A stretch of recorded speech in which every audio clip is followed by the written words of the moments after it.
حضرت نظام الدین اولیاء رحمت اللہ علیہ شہر کی پرشور فضا سے ہمیشہ بیزار رہتے تھے۔ آپ سکون اور یکسوئی کے طالب تھے اور یہ دونوں چیزیں شہری علاقے میں ناپید تھیں۔ اپنی اسی کیفیت کے بارے میں حضرت محبوب الہی فرماتے ہیں، شروع ہی سے میرا دل اس شہر میں نہیں لگتا تھا۔ میں ایک روز قتل خان کے حوض پر تھا اور قرآن مجید حفظ کر رہا تھا۔ اچانک میری نظر ایک درویش پر پڑی جو یاد الہی میں مشغول تھے۔ پھر جب وہ ذکر سے فارغ ہوئے تو میں نے ان سے عرض کیا، کیا آپ اسی شہر کے رہنے والے ہیں؟ درویش نے مثبت جواب دیا، کیا آپ اپنی مرضی سے اس شہر میں رہتے ہیں؟ میں نے دوبارہ عرض کیا، یہ بات نہیں۔ درویش نے جواب دیا۔ اس کے بعد انہوں نے ایک واقعہ سناتے ہوئے کہا کہ کمال دروازے کے باہر جہاں چبوترے پر شہیدوں کی چار دیواری بنی ہوئی ہے، وہاں ایک درویش بیٹھے ہوئے تھے۔ میں ان کے قریب پہنچا تو انہوں نے مجھے مخاطب کرتے ہوئے کہا، اگر اپنے ایمان کی سلامتی چاہتے ہو تو شہر سے چلے جاؤ۔ میں نے اسی وقت مصمم ارادہ کر لیا کہ یہ شہر چھوڑ کر کہیں اور چلا جاؤں گا، مگر آج 25 سال ہو گئے ہیں کہ جب بھی اس شہر سے جانے کا ارادہ کرتا ہوں تو کوئی نہ کوئی رکاوٹ پیش آ جاتی ہے۔ یہ واقعہ بیان کرنے کے بعد حضرت محبوب الہی نے فرمایا کہ ان درویش کی بات سن کر میں نے یہ شہر چھوڑ دینے کا تہیہ کر لیا۔ کبھی سوچتا کہ فلاں مقام پر چلا جاؤں، کبھی خیال آتا کہ پٹیالی کا رخ کروں۔ واضح رہے، پٹیالی ضلع ایٹا کا ایک قصبہ ہے جہاں حضرت امیر خسرو رحمت اللہ علیہ پیدا ہوئے اور یہیں آپ کی ننہال تھی۔ حضرت نظام الدین اولیاء نے اسی پٹیالی شہر کی طرف اشارہ کیا تھا۔ کہتے ہیں کہ کبھی دل کہتا کہ بس نالا چلا جاؤں، وہ ایک پاک صاف جگہ ہے۔ آخر میں بس نالا چلا گیا، وہاں 3 روز رہا مگر کوئی مکان نہیں ملا، پھر بھی ترک سکونت کا خیال ہر وقت لگا رہتا تھا۔ غرض اسی کشمکش میں ایک دن حوض رانی کی طرف چلا گیا۔ وہاں ایک باغ میں جسے باغ حیرت کہتے ہیں، پروردگار عالم سے دعا کی، اے اللہ، تو اپنے بندے کے اضطراب سے خوب واقف ہے، میں اس شہر سے جانا چاہتا ہوں، تو میری رہنمائی کر۔ جیسے ہی میری دعا ختم ہوئی ایک صدائے غیبی سنائی دی، غیاس پور۔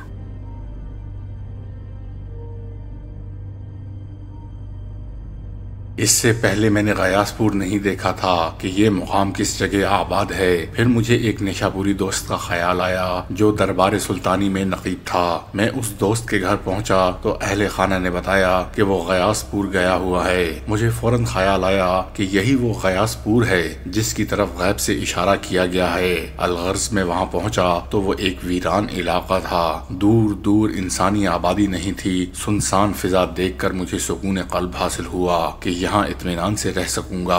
ابھی غیاس پور میں تھوڑا ہی عرصہ گزرا تھا کہ یہاں بھی دنیا کے ہنگامے برپا ہونے لگے۔ سلطان غیاس الدین بلبن کے انتقال کے بعد جب اس کا بیٹا معز الدین کیقباد ہندوستان کا فرما روا ہوا تو اس علاقے کا نقشہ ہی بدل گیا۔ معز الدین نے کیلو کھڑی میں اپنی تفریح گاہ اور محل تعمیر کیا تو یہاں بھی عمرائے سلطنت، خدمتگاروں اور سپاہیوں کا اجتحام ہو گیا۔ مخلوق خدا کی کثرت دیکھ کر میں نے سوچا کہ اب یہ جگہ میرے رہنے کے قابل نہیں رہی۔ اتفاق سے انہی دنوں دہلی کے ایک بزرگ کا انتقال ہو گیا۔ یہ بزرگ میرے استاد بھی رہ چکے تھے۔ میں نے دل ہی دل میں فیصلہ کر لیا کہ جب استاد کی فاتحہ میں جاؤں گا تو پھر کسی اور طرف کا ارادہ کروں گا۔ اسی روز عصر کی نماز کے وقت ایک دبلا پتلا نوجوان مسجد میں داخل ہوا۔ اس کی جسامت کمزور تھی مگر نقش و نگار اس قدر دلکش تھے کہ دیکھنے والے دیکھتے ہی رہ جاتے۔ اللہ جانے وہ مردان غیب میں سے تھا یا کون تھا۔ نوجوان نے دوسرے لوگوں کے ساتھ نماز ادا کی اور پھر مجھے مخاطب کر کے یہ شعر پڑھا، جس روز اللہ تعالیٰ نے تجھے چاند بنایا تھا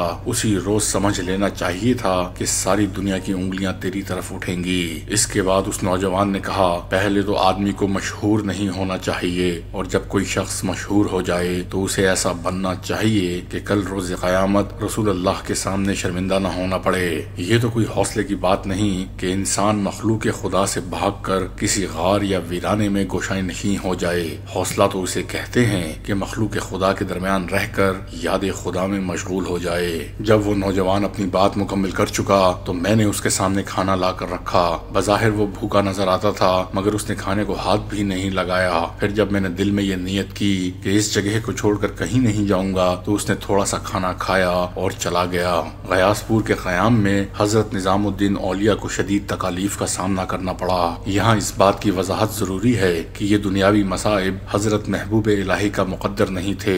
آسائشیں تو آپ کے دروازے پر ہاتھ باندھے کھڑی رہتی تھیں، مگر خود آپ ہی انہیں منہ نہیں لگاتے تھے۔ ہم تاریخ کی روشنی میں یہ بات ثابت کر سکتے ہیں کہ اگر حضرت نظام الدین اولیاء ایک بار رسماً بھی سلطان غیاث الدین بلبن کے دربار میں تشریف لے جاتے اور صرف تعارف کے طور پر ہی فرما دیتے کہ میں حضرت بابا فرید الدین مسعود گنج شکر کا مرید ہوں، تو فرما روائے ہند آپ پر اپنی نوازشات کی بارش کر دیتا۔ مگر آپ بلبن کے دربار میں کس طرح حاضری دیتے کہ بلبن تو خود اقتدار کی بھیک مانگنے کے لیے وجوداً حاضر ہوا تھا۔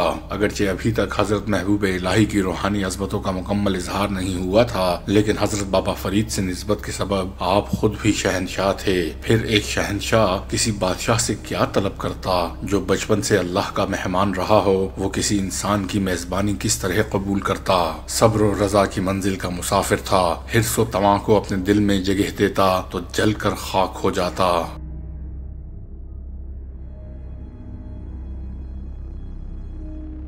آخر سلطان غیاث الدین بلبن شدید محرومی کے عالم میں دنیا سے رخصت ہو گیا۔ اس کا لائق ترین بیٹا سلطان محمد مغلوں کے ہاتھوں شہید ہو گیا۔ بغرا خان عیش و عشرت میں مبتلا تھا، مجبوراً بلبن نے خان شہید کے بیٹے کیخسرو کے نام وصیت کی۔ ملک فخر الدین کوتوال بلبن کا ایک طاقتور امیر تھا۔ شہزادہ خان شہید اپنی زندگی میں ملک فخر الدین کوتوال کو ناپسند کرتا تھا، نتیجتاً اس نے خان شہید کی روح سے انتقام لینے کے لیے اس کے بیٹے کی بجائے بغرا خان کے لڑکے معز الدین کیقباد کو ہندوستان کے تخت پر بٹھایا۔ اگرچہ بلبن نے کیقباد کو نامور اساتذہ سے تعلیم دلائی تھی اور خود بھی عیش و عشرت کی فضاؤں سے دور رکھا تھا، مگر 18 سال کی عمر میں تاج سلطانی سر پر رکھتے ہی اس کے قدم لڑکھڑا گئے۔ پھر معز الدین کیقباد گناہوں کی پستی میں ایسا گرا کہ اسے کچھ ہوش ہی نہیں رہا۔ وہ کون سی رنگینی تھی جو معز الدین نے مہنگے داموں نہیں خریدی؟ وہ کون سی بدمستی تھی جو اس کے حلقہ اختیار میں نہیں تھی؟ ساغر و صراحی، رقص بتاں، شوخی دلبراں، ساز و آواز، خود فراموشی و بے خبری، بس یہی وہ سامان کیف و نشاط تھا جس کے سہارے معز الدین کیقباد کی زندگی بسر ہو رہی تھی۔ آخر 21 سال کی عمر میں وہ فالج کا شکار ہو کر بستر علالت پر دراز ہو گیا۔ معز الدین نے ایک ویران علاقے کیلو کھڑی کو آباد کیا۔ یہ وہی مقام ہے جہاں حضرت قطب الدین بختیار کاکی نے قیام فرمایا تھا۔ بعد میں سلطان شمس الدین التمش کی درخواست پر مہرولی تشریف لے آئے۔ معز الدین نے کیلو کھڑی میں شاہی قلعے کی بنیاد رکھی، ایک دلکش جامع مسجد تعمیر کرائی اور سرکاری دفاتر دہلی سے یہاں منتقل کرا دیے۔ نتیجتاً یہ جگہ عمراء اور سرکاری ملازموں کی پرہجوم بستی میں تبدیل ہو گئی۔ کیلو کھڑی سے 3 میل کے فاصلے پر غیاث پور تھا جہاں حضرت نظام الدین اولیاء ذکر الہی میں مشغول تھے۔ یہی وہ زمانہ تھا جب سرکاری کارندوں کا ہجوم دیکھ کر حضرت محبوب الہی کسی اور جگہ تشریف لے جانا چاہتے تھے۔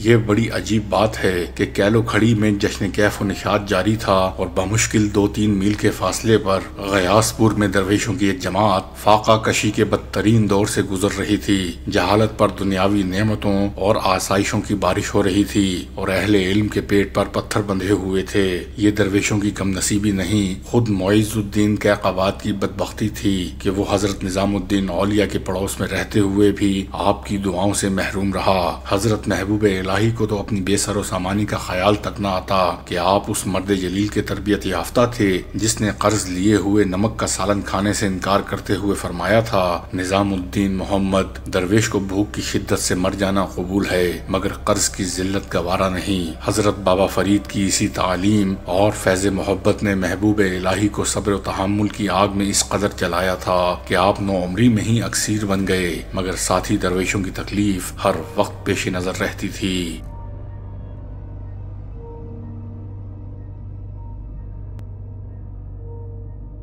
اسی زمانے میں حضرت برہان الدین غریب اور حضرت شیخ کمال الدین یعقوب جیسے عظیم بزرگ حضرت نظام الدین اولیاء کی زیر نگرانی معرفت کی ابتدائی منازل طے کر رہے تھے۔ جب مسلسل کئی دن فاقے ہونے لگے تو محبوب الہی اپنے مریدین خاص سے مخاطب ہو کر فرماتے، میں جانتا ہوں کہ تم لوگ میری خاطر یہ مصائب برداشت کر رہے ہو اور اس ویرانے میں پڑے ہو جہاں زندگی کی کوئی آسائش تو کجا، ایک وقت کی سوکھی روٹی بھی میسر نہیں۔ تمہیں خبر ہونی چاہیے کہ اللہ کی زمین تنگ نہیں ہے۔ میں رزق حرام کی بات نہیں کرتا، اللہ کی آباد کی ہوئی بستیوں میں حلال کی روزی بھی باکثرت موجود ہے۔ تم لوگ شریعت کے دائرے میں رہ کر بھی دنیا کی نعمتوں سے لطف اندوز ہو سکتے ہو۔ نہ ہموار زمین پر سوتے سوتے یقیناً تمہارے جسم دکھنے لگے ہوں گے۔ میں تمہیں خوشی سے اجازت دیتا ہوں کہ تم اپنی پشت کے لیے نرم بستر تلاش کر لو کہ یہ سب کچھ جائز ہے۔ میری طرف نہ دیکھو کہ مجھے تو ویرانے میں رہنے کی عادت سی پڑ گئی ہے، اور میں تمہیں اس بات کی بھی اجازت دیتا ہوں کہ اپنے شرم کو فاقہ کشی کی آگ سے بچا لو کہ اللہ نے تمہارے لیے بے شمار چیزیں حلال کی ہیں۔ میرے بھوکا رہنے پر نہ جاؤ کہ میرا بچپن اسی بے سر و سامانی میں گزرا ہے۔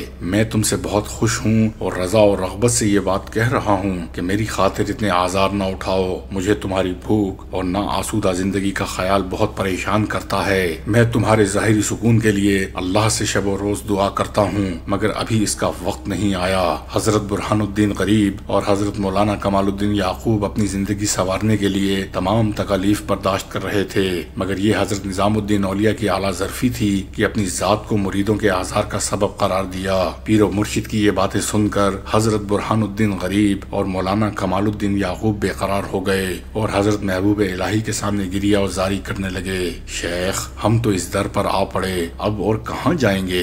آپ کی محبتوں کے سوا ہمارا کوئی ٹھکانہ نہیں۔ خدمت شیخ میں گزرنے والا فاقہ کشی کا ایک دن ہمارے لیے زندگی بھر کی نعمتوں سے زیادہ ہے۔ اگر ہمیں حکومت ہند بھی دے دی جائے تو ہم اس کے بدلے میں آپ کی قربت کے ایک لمحے کو بھی فروخت نہیں کریں گے۔ ہمیں یہ شرف کافی ہے کہ ہمارے پاؤں میں شاہ کی زنجیر غلامی پڑی ہے۔ آزاد کر دیے تو اپنی حوث کے غلام ہو جائیں گے اور غلامی ہمیں منظور نہیں۔ حضرت برہان الدین غریب اور شیخ کمال الدین یعقوب کی یہ التجائیں اس قدر رقت آمیز ہوتی کہ حضرت محبوب الہی خود بھی آپ دیدہ ہو جاتے اور پھر اپنے دونوں مریدوں کے تالیف قلب کے لیے فرماتے: اللہ کی رحمت ہمیشہ تمہارے سروں پر سایہ فگن رہے۔ اگر تم نے اللہ کی رضا کے لیے اپنے جسم کو بھوک کی آگ میں جلا ڈالا اور شعلہ عشق کی تپش سے نفس کو خاکستر بنا دیا تو پھر تم پر آتش دوزخ حرام ہو جائے گی۔ اس کائنات میں ایفائے عہد ہی سب کچھ ہے۔ جو لوگ اپنا عہد توڑ دیتے ہیں انہیں دنیا تو شاید حاصل ہو جائے، مگر آخرت میں ان کے لیے شدید عذاب ہے، ناقابل بیان ذلت و رسوائی ہے اور بدترین محرومی و ناکامی ہے۔